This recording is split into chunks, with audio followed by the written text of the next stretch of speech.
Hi guys, welcome to my vlog. My name is Allen Sonny Alvarez, grade 11 UM student from Rizal National High School. For today's video, we're gonna talking about communication breakdown. What is communication breakdown? A communication breakdown is defined as a failure to exchange information resulting in lack of communication.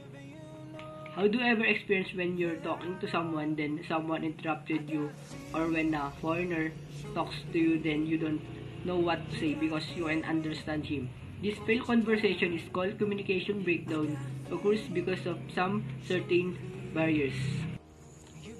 What are these barriers? We have four types of barriers. First is physical barrier.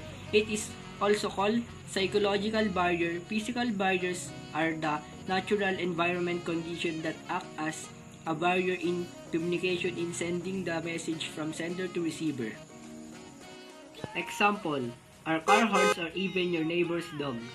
Second is psychological barriers are called as mental barrier. These are referred to social and personal issues of speaker towards communicating with others. Example, or psychological barriers are stage fright and depression. Then third is cultural barrier. Cultural barriers pertain to communication problem encountered by people regarding their intrinsic values, beliefs, and tradition in conflict with others. People culture affect the way to communicate and relate to others are different in the region and political stand also the language barrier. Lastly, we have linguistic barrier. Linguistic barriers pertain conflicts with regard to language word meanings because words carry denotative and connotations cause confusion and misunderstanding meaning. Words and symbol also vary depending on culture. Example are facts in speech and using of technical words. According to the author, Kathleen Berger-Barge, there are also similar kind of barriers. This is called noises. There are three types of noises. First is external noises. External noises are the sight, sound, and other stimuli that draw people's attention away from intended meaning.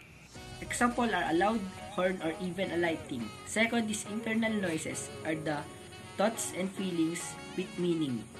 Then lastly, we have semantic noises. Semantic noises are the alternative meaning are used by a speaker symbol. This idea means that a word may have another meaning in the mind of the student are using of idiomatic expression and jargon words. What are these barriers? We have four types of barriers. First is physical barrier. It is also called psychological barrier. Physical barriers are the natural environment conditions that act as a barrier in communication in sending the message from sender to receiver. Function of communication is to understand one another. These barriers and noises tend to do opposite of the ends of communication. Recognizing the barriers would lead us to an effective communication, and effective communication will bring us to peace and order to this society.